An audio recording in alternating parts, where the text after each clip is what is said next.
Hi there, my name is Samantha, and the social issue I am discussing are the economies of Greece, Turkey, and Egypt. Let's begin with discussing Greece. The first cause of concern is Greece's debt crisis. Europe is currently giving $8.4 billion to Greece. The International Monetary Fund needs to give more money to Greece, according to Germany, and Germany happens to be one of Greece's largest creditors. They believe that Greece needs to be cut less slack. The compromise for this situation is that Greece will continue to pay their debt as well as continue to receive loans. Is it possible for Greece to pay back all this money? Greece owes approximately $320 billion, and since the crisis began, manufacturing and gross domestic product have dropped 30%, unemployment and poverty are at all-time high, and countries like Germany, France, and Italy who want to save money, as they believe they shouldn't have to pay for something that Europe knew would happen, thus creating tension between countries. Will the Greek economy ever recover? The people of Greece are wary at this point, as Greece has received 3 bailouts already since the crisis began. They are continuing to make cuts, which is upsetting the population as unemployment is at an all-time high.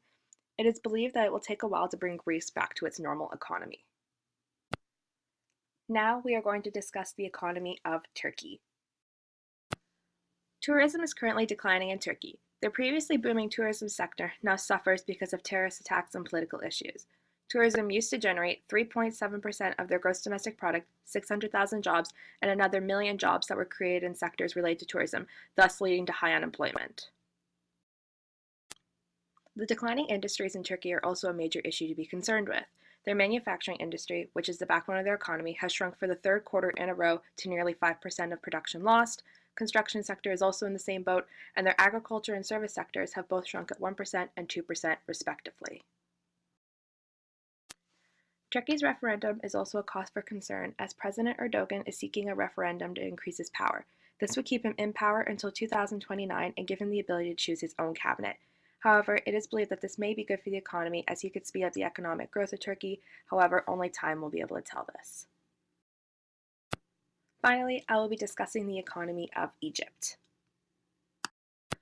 Tourism in Egypt is also a cause for concern, as it's only a fraction of what it used to be in the past 30 years. In 2015 alone, it declined 15% and they lost more than $1 billion.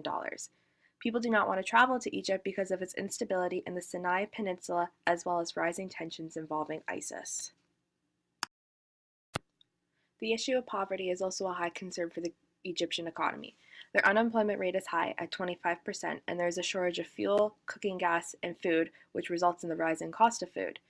As of right now, 25% of families already spend 50% of their income on food, and it will only get worse as food prices begin to increase.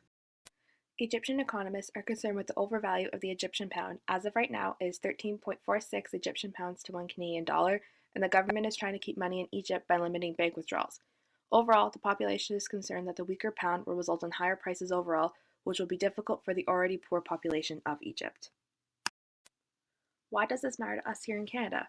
Well, we have the potential to lose imported goods or the prices on those imported goods from these countries being increased, and there's too much uncertainty, making it difficult for us here in Canada to make pre-planned decisions about our foreign affairs.